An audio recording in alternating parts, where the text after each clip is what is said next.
Ya quedó el trabajo, jefa. Ya quedó. ¿Ah, ya quedó? Sí. ¿Cuánto va a ser? Mire, le voy a hacer la cuenta. Fueron 6 bisagras.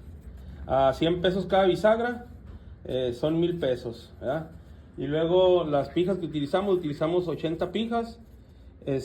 A peso cada pija son 120 pesos. 120. Y luego el agua destilada, un agua que utilizamos especial para lavar la soldadura cuando ya quedaron. Cuesta 1000 pesos la botella. Utilizamos pasadito de lo más, pero no lo voy a cobrar, van a ser 1000 pesos más. Y por la mano de obra, mire, para dejárselo barato, le voy a cobrar 4000 pesos por todo. Barato. ¿4,000 pesos? Sí. Ah, bueno, toma. Faltan A ver, 3,500. pero ¿estás seguro que cierra bien la puerta? Sí, quedó bien. Ciérrale. A ver. Pues ni que estuviera yo pendejo para no estar formando. Ni que estuviera yo pendeja para pagarte 4,000 pesos por una soldadura. Vete a la chingada, sin vergüenza, cabrón. Vieja larga, chingada.